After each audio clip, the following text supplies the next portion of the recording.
Hi, this is Mrs. Kidman, and in this video, we are going to be discussing how we can rewrite these quadratic equations from standard form into vertex form.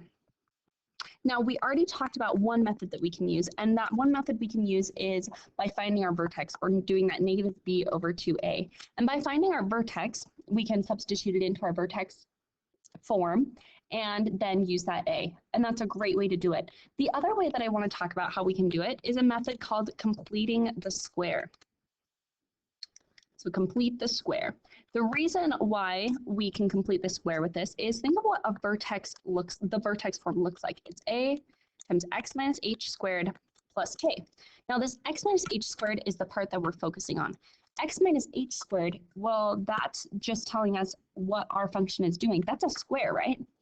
We square it, so that means it's like x minus h, and so when it expands out, it's just going to be the area of those two things.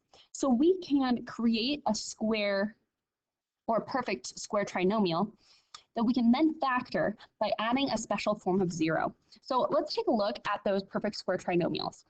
So perfect square trinomials are going to be ones that look like this. A lot of the time we see it as x minus a squared, right? So this x minus a squared, if we write it in a general form, what happens is we end up getting x squared minus 2 times a times x plus a squared.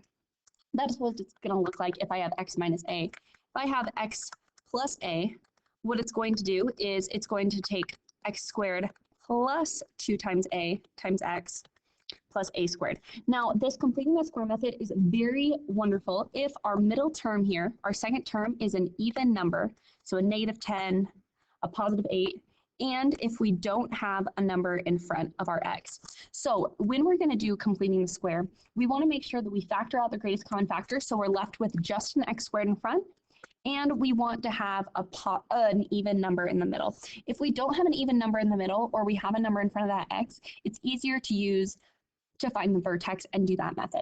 But let's practice finding some of these perfect squares. So the way that we can find what this needs to become a perfect square is we want to look at this middle number. So our middle number, remember, our formula is x squared minus 2ax plus a squared.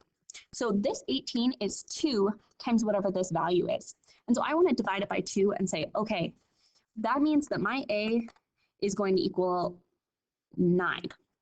I know those look very similar. So a equals 9. If a equals 9, that means that 9 squared is 81. So we can finish that by adding 81. In this next one, we can do the same thing. Remember, this is going to be 2ax. And so we know we're going to have our x in here. And we actually have two options on this one. We can either have a plus or a minus, depending on how we want this to factor. But 2ax, remember this term is an a squared. So the square root of 64 is 4.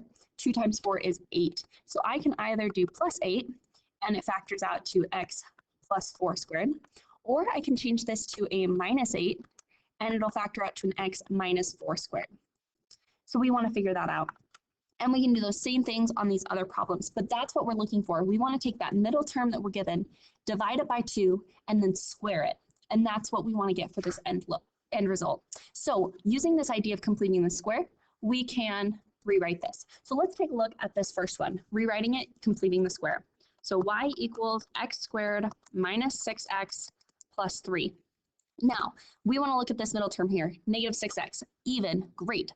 Remember, our formula is x squared minus 2ax plus a squared. That's the one we're striving for because we have this minus sign. So I'm going to divide this by 2, and negative 6 divided by 2 equals 3.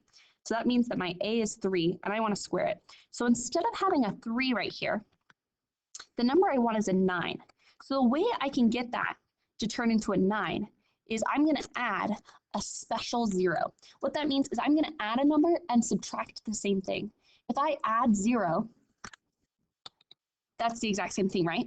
3 plus 0 is just plus 3, right? This will be the same. But instead of writing 0, what I want to do is I want to make this a 9. So what number plus 3 equals 9? Well, plus 6. But I need to add it as a 0. So if I add 6, I also have to subtract 6. And then I can combine things. Instead of combining all of the ones alike, I'm just going to combine the ones that I need. So I'm going to combine this x squared minus 6x. Instead of plus 3 and plus 6, I'm going to combine those to a plus 9. That way it looks just like what I'm going for here. And then I'm going to leave that minus 6 on the side. So there we go. We've got our minus 6. Now we can complete the square by factoring this one in that other way. So y equals, well, x squared minus 6x plus 9 is one of those special factors, and it factors into x minus 3 squared. And then we just tack on this minus 6, and look at that. We are in vertex form. So this is a great way to practice going into vertex form by completing the square. So let's take a look at this next one and do the same thing. So we've got x squared, y equals x squared plus 8x minus 5.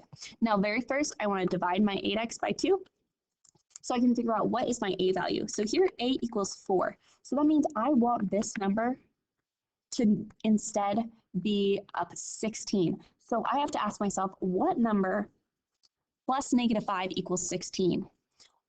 And I can figure that out. And what number plus negative 5 equals 16? Well, that's going to be 21. So what I have to do here is I have to add 21. I'll do it in another color here.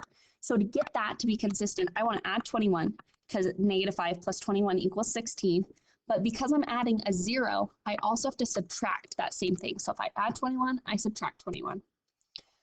So this adds up. This is really just saying plus 0.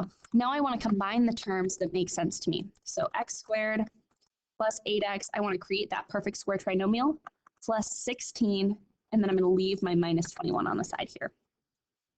And then this part right here factors right into our perfect square trinomial. So we get y equals x plus 4 squared minus 21. Now, this completing the square method is super important because we will actually end up using this to solve quadratics in chapter 4, and we'll use it a lot when we deal with circles later on in math too. And so it's really important that we learn how to complete the square. And these are very simple examples in which we can do that. So I want you to try to complete the square on your own with this next one. Go ahead and pause the video, work it out. After you've finished working out your solution, unpause the video and we'll come back and go over it together. So take a chance to work it out on your own and pause the video.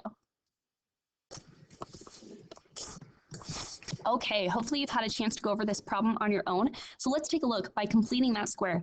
What I wanted to add is I wanted to figure out what number do I need to add to this negative 5 so that it equals 36. And the reason why is because 12 divided by 2 equals 6.